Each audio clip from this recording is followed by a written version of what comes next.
What's up, everyone? It's Lars, Wolfe, and yep, there's the number 23 Nissan Rally Juke sitting behind me, and welcome to episode 2 of the manual all-wheel drive swap project we're doing on the rally car. Now, on today's episode, as promised, I'm going to be going over the major components that I'm going to be using to do the all-wheel drive swap, and also share with you a few of pitfalls that I've already found with some of the parts that we have. So, it's beautiful weather out here in Arkansas. I've decided to take advantage of it. Even without a shop, I wheeled everything out in the driveway. I set up the all-wheel drive components kind of where they're gonna be sitting as if they were in the car. So we've got a lot of stuff to go over. It's gonna be a good one. Stay tuned, here we go.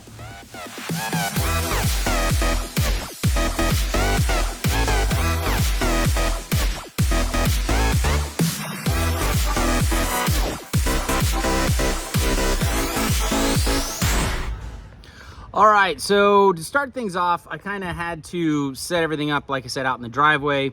And I wanted to be as accurate as possible without jigging things up on a frame table or something of that nature, because that is truly the right way to do this.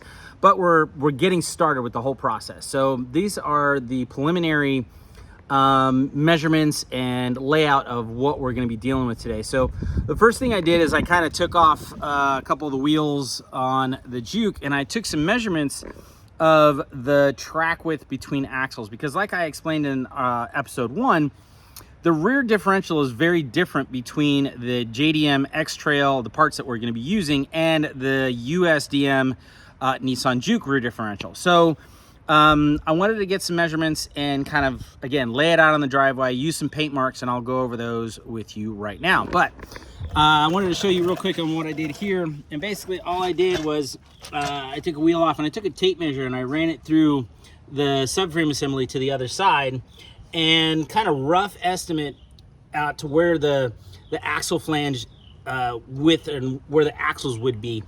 With that being said, like I said, it's close, but not until I get a shop and I can get the car up in the air and really get things taken apart and set up with all the suspension in place, but on a table, that's when I'm really going to know what all the dimensions are. So while this is close, it's not precise. So yeah, let's get started going over the major components. Here we go.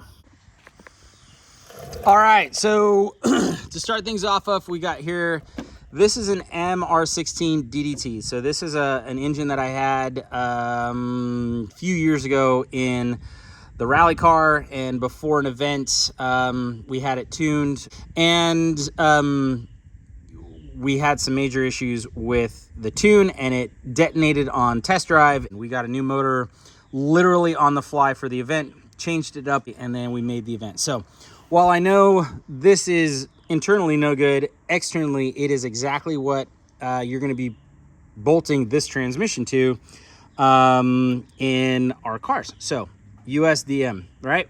MR16 DDT. The gearbox, the big piece, right? So doesn't look very different, right? It has all the mounting points and everything. It bolts straight up to the bell housing, no modification whatsoever. There's not going to be any modification to the clutch, nothing. Flywheel, clutch, all of it will bolt right up. You even have the same style of clutch activation system, so the clutch won't even be an issue either. I am not 100% sure on this. This is something that probably there's going to be a couple of other people that know better than me. I think that this gearbox, or this section of the gearbox, is based off of the Nismo gearbox, and that is the one that comes with the LSD, factory LSD differential. The shift linkage is a little different between the non-RS and the RS, or RS Nismo. I can never remember which one has the factory LSD. I'm sure someone will bark out there and correct me. It's all good. With that being said, this does not have a limited slip differential. It is an open differential, but we're going to be looking into how to resolve that maybe later on. The axles, these axles, I got them from an individual up in Washington that was doing this project and kind of ran out of steam. So I bought them from her. She said she did her research and she found that these axles that come from the same USDM 6-speed LSD gearbox these axles fit in. Now they do. See if I can get it to get in here. I had it in there. Come on. There it goes. It's not all the way in there, but it splines up and you can see it's doing stuff, right? They're equal length. So the live action, or the live side of the axle moving through the suspension, has a certain length, and so does the driver's side, right? And what that does is when you have equal length live sections of half shafts, it helps eliminate torque steer. This is pitfall number one. When I bolted this up, this comes straight out of a Juke, and this comes out of a Nissan X-Trail or a cash cow or something from Japan or Russia or England. This axle, you can see this brace, right? This brace, this hole is supposed to be lining up with this section, but it's fully seated into the gearbox. For me, for right now, that's lined up and we're no longer engaged in the gearbox.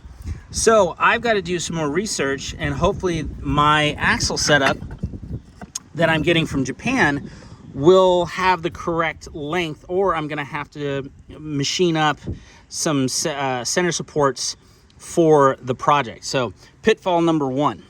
That being said, the most important piece here is our transfer case, and they call this a reduction gear, I think, from the factory. And it is, there's no clutches or anything in here. There's no separation. It is a 2-geared system. You have a shaft here. Let me take this off here. Oh, there we go. We have a shaft that goes into this that is hard splined to a gear set right here. So this is a gear, and then that gear is driven off of another gear that's bolted to the outside of the rear differential. Now, hopefully I'll have the ability to tear one of these gearboxes apart to really show you all of how everything meshes up. But right now, with the pictures on episode 1 and everything, you should be able to get an idea on how this all works. So, yep, this is a direct drive, so there's no separation here. Nice little gear set there. Again, like I said, I can't remember off the top. I have it written right there, 1.52 to 1. But refer to episode 1 with what the exact gear ratio was, which I think was a 0.656, not a 1.52. Anyways, don't pay any mind to that. Now, the other thing here is you might see some lines that I've got painted on the driveway. What that is reference to the front axle line, and then I measured from the back to the front. Actually, I measured from the center of the front axle to the center of the rear axle, and then I took that measurement from that line to here, and I made this white mark. So now I know that this distance from the rear subframe assembly to the front axle line is really close. Again, not exact, not precise.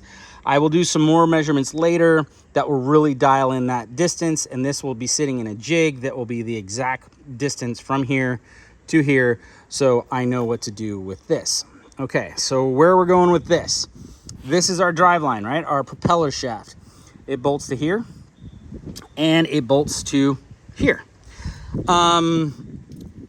This, and you can see this white mark here is approximately the same plane as here, and then the drive line starts. This is a propeller shaft from a Nissan Juke. I knew it was going to be too long, but I didn't know it was going to be this too long. I have a feeling the all-wheel drive transfer case that they use on the CVTs is, and if I remember it, is much more compact. It's pocketed right back in here, and that flange is literally back this far. It's probably 3 or 4 inches back, closer to the engine. So that gives you this length. This drive line will move this way, closer to the engine, which helps with packaging in the back, which is another thing that I'll go over here in a minute. So The wheelbase on the Nissan Juke is just over 99 inches, and that is the distance from there to there. Now, you see some, as we move back here, I'll refer to those lines again. You see that we have this line right here and this line right here. That is the approximate width of this hub to this hub. And now you can see, why is this so short? Because again, remember that these axles are from a Nissan Juke. And the Nissan Juke has, let's move this right here.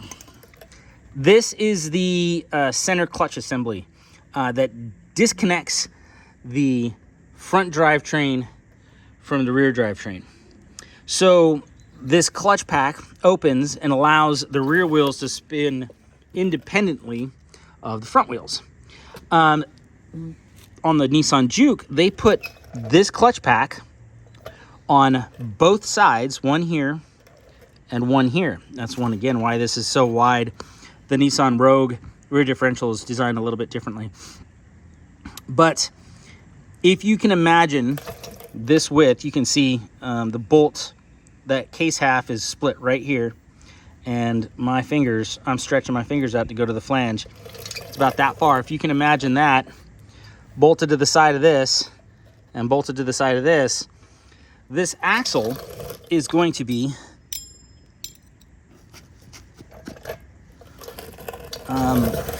approximately here. And if you look, that's about that far, and this would engage the clutch pack on the left and on the right. So that's why these axles won't work from a Nissan Juke, is because they're too short, because the two clutches for the torque vectoring all-wheel drive on the Nissan Juke sit here and sit here. So I hope that makes sense. All right, so now we have some center line action. So you have the center line of this rear differential going left to right, all the way out to there, and all the way out to there, okay? But yet you see this stud is the rear differential mount that goes to the bushing that supports the rear differential cover. And you can see it's big distance, yet this is mounted. So the differential, while it's mounted in there, is not in the right spot.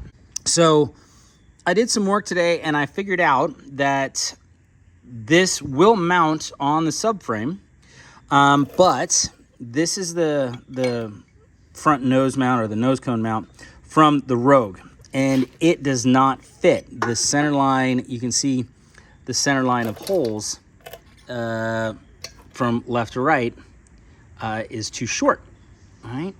And this is a subframe from a Nissan Juke, which you will need to do this swap. You need an all-wheel drive Juke to do this swap. Is the easiest way. You don't have to, but like I said, I recommend it. So keep in mind, this is one of those pitfalls that I did not know about until I started putting this together, so I'm sharing it with you guys. You have to use the brace from the Nissan Juke to mount this. I've taken some pictures of some Jukes at work, and again, this is an approximation. I remember that the differential, this flange, the propeller shaft flange, was about parallel with this mounting surface.